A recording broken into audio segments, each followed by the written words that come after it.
First memory of meeting Cole, it's really hard to say because we were so young, and it's like one of those things that I can't pinpoint like my first memory. First time we met, I think we were at like Castaic. They used to have a little race by the lake, and I don't know, me and him got together, and we were like best friends immediately, and then our parents got together and they were really good friends too. So, but being that we'd go to the same tracks every weekend, we ended up hanging out with each other, and we lived fairly close for our motocross buddies. We'd end up meeting up. Either drop me off and his parents would pick me up, and because we grew up like half-hour away from each other, so it was kind of, you know, when you're 7 years old, you obviously can't drive. So we started doing this when we were around 50s. We had to have been 5, 6 years old. It was always like sleeping over every week and that kind of stuff. So we've been best friends since we were like 7 years old, I think, and immediately hit it off and just never lost contact with each other. And it's been a pretty cool relationship that we've had over the years. Our whole upbringing, he had more of the we're here to win vibe in his trailer. His parents and his grandparents had definitely given everything they had to make it to the track every weekend. They wanted to see him do the best he could. And they knew he was capable of being the best. Packing up everything, I had to stay home because I had school, but he was missing so much school to go to like Loretta's and stuff like that. But yeah, I remember my parents would work like every day, and then come to time when they would be gone for like a week because they were driving to Florida or to Loretta Lynn's and gone forever. It was mostly my grandpa and my dad on the road with them. I remember realize the value to $1, and then the older you get, the more you're like, holy cow, like my family spent a lot of money on me, you know, just to go racing, and sometimes, most of the time, I didn't win. My parents were spending a lot of money or working day to day, like working their butts off, because we didn't grow up in a wealthy family. They worked 40-hour weeks, 50-hour weeks just to get him to go racing. And I was really into skateboarding, so I was every day at the skate park, and I would just stay back, and I was just enjoying that. So I saw so much pressure on Cole as far as to do well, that I didn't really want that, to be completely honest. For me, I was like super bummed, and when I was 16, I quit. I was like, I wanted out. I didn't want to have that feeling of guilt. Yeah, I came home from school, and him and my parents were, I think, going at it that day, and he had his girlfriend at the time, and he was so involved with that, but I remember my dad telling me he had to get a job, and he was gonna start living the normal teenager life, and it was weird to see him go to work and come to school. He told me he was done. His parents sold his bikes. He was over it, and I kept riding because I was just riding for the fun of it. Turning point in my life, I guess, was quitting and kind of giving it all up, and getting a job too. That was a big part of my life, was just, you know, clocking in every day and actually working. And leading up to it, everything as far as the pressure of my parents and him fighting with my parents, and I saw like leading up to it, everything behind that, and I called it. I was like, it's probably not gonna last another year. Be here at 8 o'clock, you can't leave till 5, and you gotta do this, this, and this. And I said to him, I'm like, dude, you cannot give up your ability to ride. You need to ride freestyle. Like, you can make money rather than working the job you're working. Come ride freestyle with me. You can ride one of my bikes. And he kind of put it off, and his biggest thing was that he didn't want his parents to know he was going out riding, because he didn't want them to be mad that he wasn't focused on winning. I didn't ride at all. Like, I just put that completely on hold, didn't touch my dirt bike or anything like that for like 7 months or something like that. And yeah, just worked and paid for my own stuff kind of thing. And I was honestly like going back to school and looking at like what I should do for like college and all that stuff, which was something that I didn't really ever think I was gonna have to do. I was a sophomore, and I think he was a senior, and I'd already been going to school for 2 years, and I had to show my older brother around campus where his classes are, and it was weird. Growing up with him, he was always really good at what he did, so I saw that, and I always like, you could be the best. You just need to put the effort into it, you know? But the effort has to come from the heart. It can't just come from like other people wanting it, you know? And so I never pushed him to do anything he didn't want to do. I just always expressed to him that he had a capability to really take it far. Lance actually was the reason I got back on a bike, and I still remember, like, I was about to leave to go back. I think I stayed the weekend at his house, and I was like, all right, I gotta go back to work. And he's like, dude, screw that. Like, I'm going filming right now to do a part in like On the Pipe 4 or something like that. And he's like, you're coming with me. You gotta come. So I remember calling and quitting my job and going on like this week-long trip with him to go film. And it was like so much fun, and like really brought like the fun factor back into riding for me. And honestly, at one point I was thinking about just doing freestyle. So I really knew that he had it in him, and I was hoping that he would get into freestyle, ride freestyle with me, and him and I would team up and be able to go further together, because it's always better when you have people to progress with. So I would bring him out to Wyvern, he'd ride my bikes, and we'd hit ramps. He learned tricks, he learned C-crabs, he learned a lot of freestyle stuff. I was actually learning how to backflip into a foam pit with Lance on a 110, and he kind of went that way, and I stopped right there. And what was around MySpace back then, like videos and stuff of Cole like riding Lance's bike, doing freestyle tricks, and I'd see him backflipping into a foam pit. It was so weird to see, like, is this guy gonna do some freestyle now? And I was like, I don't know, man. But right next to my freestyle ramp was a Supercross track. And there was Supercross guys that were riding it, Cole Siebler, Daryl Eklund. And so he'd get on the track and he'd spin laps with them. The guys that were surrounded by them said, hey, if you can ride this good by next year, we'll put you on a ride. So we kind of started to focus more on the Supercross stuff. I really owe my whole career up until this point to Lance for getting me back into the sport and kind of awakening me and making me realize how much talent I had and how much fun it could be if I'm doing it for the right reasons and not putting as much pressure on myself. So Lance was like a big eye-opener to me.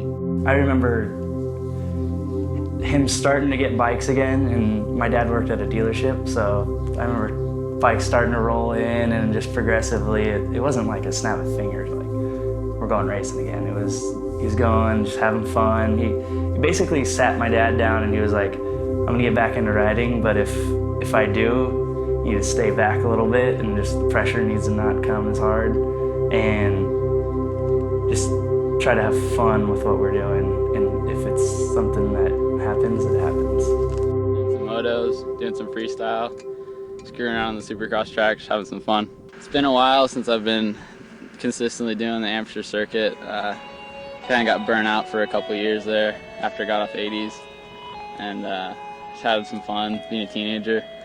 Then last 2 years been really getting into it, really training hard with it. Been coming out here just about every day, working real hard, and results have been coming in. For Loretta's, I've been working with a new trainer, so getting me in shape. Hope to come home with a win or at least a podium finish. Been working really hard for it. I was lucky enough to do a freestyle show that year at Loretta's. So Red Bull brought me out, and I was making good money. I made good money that weekend doing freestyle. And he was out there, we were hanging out. I remember his gas had to be in an ice chest. It was super hot, it was raining, it was humid. And I remember him not doing that well. And I remember him coming off the track bummed. And I remember me flying there, getting someone to drive my bike, making good money, doing whips and backflips and stuff. I remember showing up to Loretta's my last year, I think it was 2008. And I remember getting there and be like, all right, this is it. Like, make or break right now. Like either I do good here and I get a good ride, make a name for myself, whatever, or I do bad and I look for a job, I guess. And I actually remember that weekend telling him, like, dude, look at how much fun I'm having. Look how much you're stressing. Like, come ride freestyle. You know, my best finish my last year at Loretta's was 9th, and I don't even know what my other result was. It was probably way worse than that. And the thing that bugs me too is you get there, you pick a spoon, you get your gate, and you line up 40th, and you're screwed. That sets the tone for your weekend. And I guess kind of sets the tone for the early stages of your career as a professional. So a lot of people think that, oh, if you're not top 3 winning championships at Loretta's, you're not going to get the factory ride you need. But he didn't get the factory ride off the bat, but maybe that wasn't what he needed. the kid getting 5th could be the next big thing, and you never give him the support because he's getting 5th at Loretta's, which in reality it doesn't really mean anything. It's what goes on after that, how much work he puts in as a professional, and a lot of stuff changes when you go pro. He knew there was more, and he knew that that wasn't what made him, so he kept chasing it. And I was pulling him towards freestyle, like, look, you rode like crap, come ride freestyle, look how awesome it is.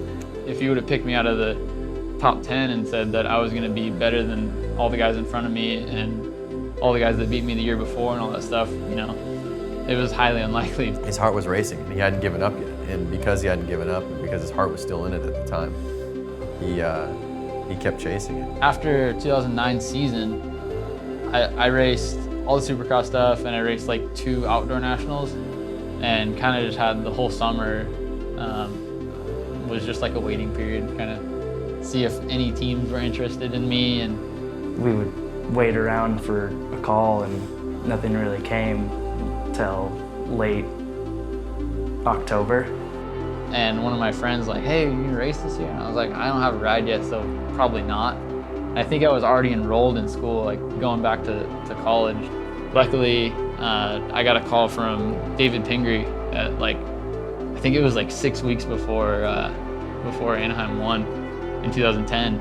And he called me and finally got like a really, really good ride and had some really good people in my corner and just like tons of experience around me that really like pushed me like to be the rider I am today. From there, moved to Temecula, and he was living down there. So as soon as he moved out, it was like, no more Cole. And I didn't see him for like a really long time, or at least until, I didn't see him from October to January, whatever, first weekend of January. Because he was just down there training and riding the Honda and just getting used to it. I could have been going to college and I could have been living a normal life and then, you know, get this call, and now it led to where I am today. It was a relief, because it was definitely a relief more towards my dad too, because there was so much pressure, because my dad was wrenching for him, working on his bikes, building his motors. So you could see my dad's attitude 100% take a U-turn.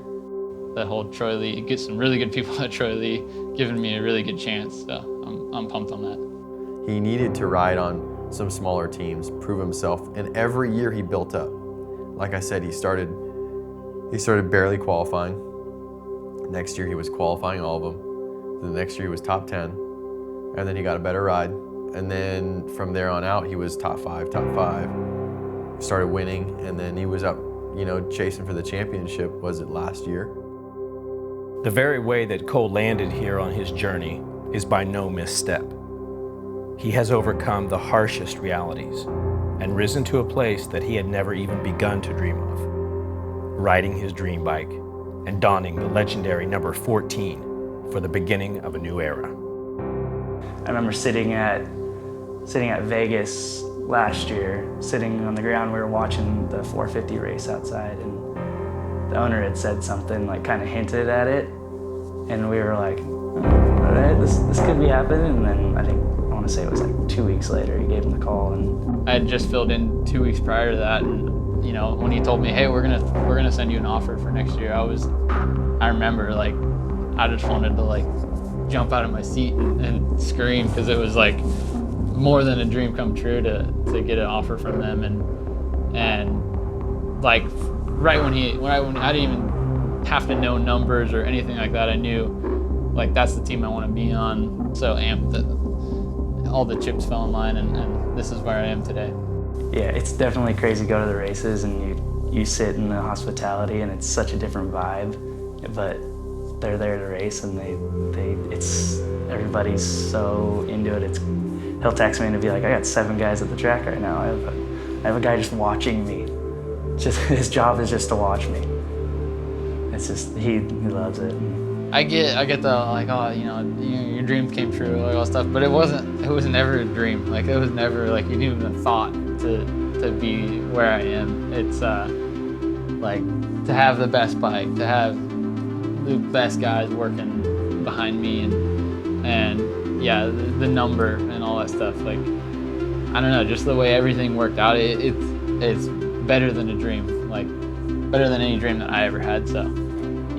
From coming from, just wanting to race Supercross, just wanting to, say that I, worked so hard and then I was able to race Supercross to now being a factory rider and having a permanent number, let alone Kevin Windham's old number. It's a bit surreal because it was never in my sights, like, I guess. It was never seen that I was going to be a factory rider or that I was going to get a podium or anything like that. It was just, what motivates me is how much all of this has progressed and just like what's next for me, like if I was able to do that last year from where I came from 5 years ago, where am I going to be 5 years from now? So it's cool and I'm stoked and I couldn't be happier, and I don't know, there's a lot of people that were behind it and a lot of people that I'm thankful for, so it's been a crazy ride, but I'm stoked with it.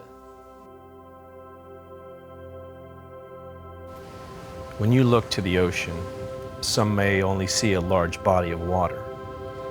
But not all that often do you look to the determination of the waves crashing against the shore.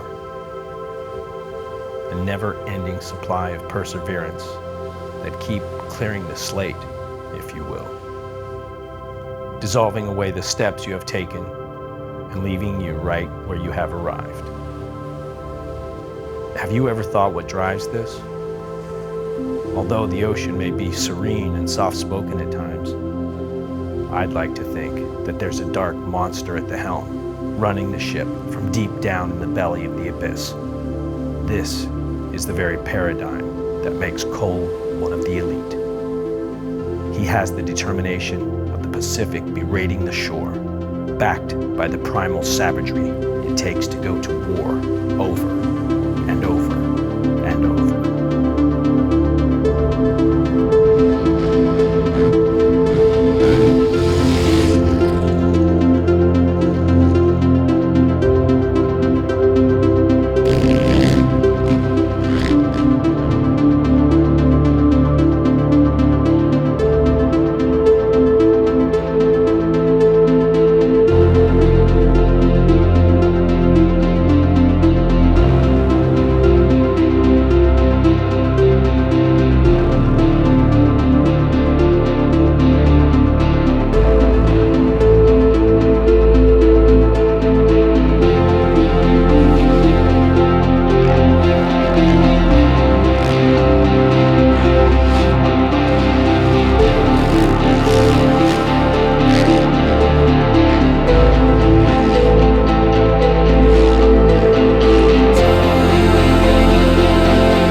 family, and if you don't have the money, you don't have the money. And even though you do have the money, what's the point in being 20th guy? You're just a gate filler. It's not fun being a gate filler. There's no career in being a gate filler. Might as well, when you're young, still hit up the chance to go to school and get an education, and then take up a job, and instead of becoming a motocross teacher, trainer. I mean, it's not very appealing when you look at it. I want to do something that makes me happy and make money. I'm not here to put myself at risk and barely be able to pay my bills.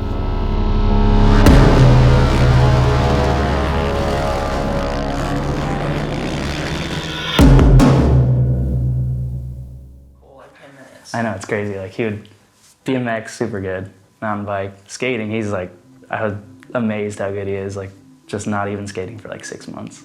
And then we drifted cars together, him and I, and he like picked it up so fast. I was like, what the hell? He's like one of those kids, and I hated it growing up.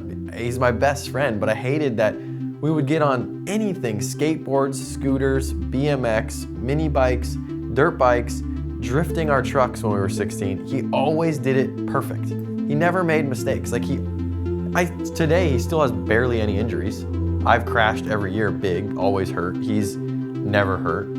It's like we would go BMX riding, he'd go through the whole line of jumps or the whole skate park and he'd look flawless. And I was always just trying to not compete, but be at that level. Yeah, he was a senior, I was a sophomore, because we're 2 grades apart, 1.5 years. And he's like, wait, where am I going? Like, I'm like, all right, we gotta go this way. And then here, I'll show you your first class. Like, this is where you gotta go. And he's like, where do we all hang out? Like, at lunch. I'm like, right over here, I gotta show you where all this is. And it's like, he hadn't been to school in so long, since 7th grade. So it was fun to like have him at school for a little bit.